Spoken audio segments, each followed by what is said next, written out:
مقامات قرقیزستان عوض کردن سندهای کهنه و به اختیار دولت گذاشتن مکتب‌های رانندگی را چاره برای کاهش صدمه‌های مرگبار و بهتر کردن فرهنگ رانندگی می‌شمارند.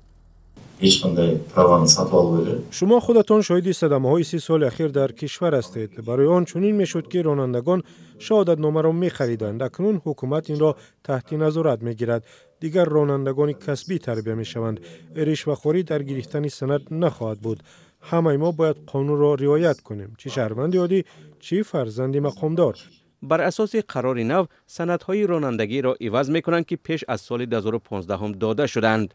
تا آن سال شهادتنامه‌های رانندگی در قرقیزستان مهلت اعتبار نداشتند و هنوز به کار می‌روند. از سال آینده اینها را باید عوض کنند و شهادتنامه‌های بدهند که به گفته مقامات مطابق به معیارهای بین المللی ساخته شدند. رانندگان در شهر بیشکک درباره قرار نو نظرهای گوناگون دارند. ما که در این سالها رانندگی را فراموش نکردیم. به نظر من عوض کردن سندها معنی ندارد. همه باید قاعده ها را داند. وقتی من جوان بودم ما را برای تکرار قاعده های رانندگی دعوت میکردند. چرا حالا نمیکنند؟ به نظر من این کار درست است. به نظر من هر کسی سند رانندگی گرفت باید در 15-20 سال یک بار عوض کند. فقط عکس را. زود عوض کردن آن شرط نیست.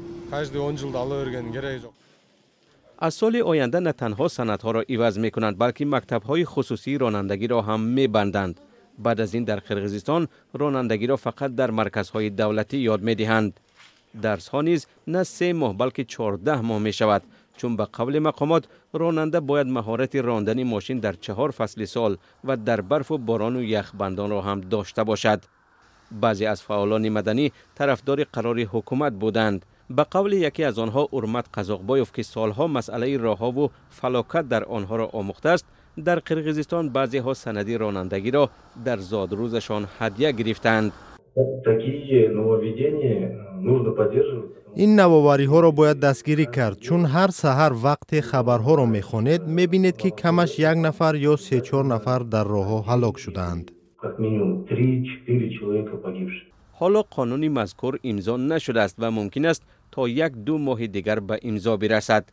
در صورت حکم اجرا گرفتن در قرقیزستان نورسان 16 ساله حق دارند در مرکزهای دولتی درس رانندگی آموزند. در مکتب‌های میانه نیز فن اختیاری رانندگی خواهد بود و محصلان صنف بالایی هم اگر خواهند راندن ماشین را به آنها می آموزند.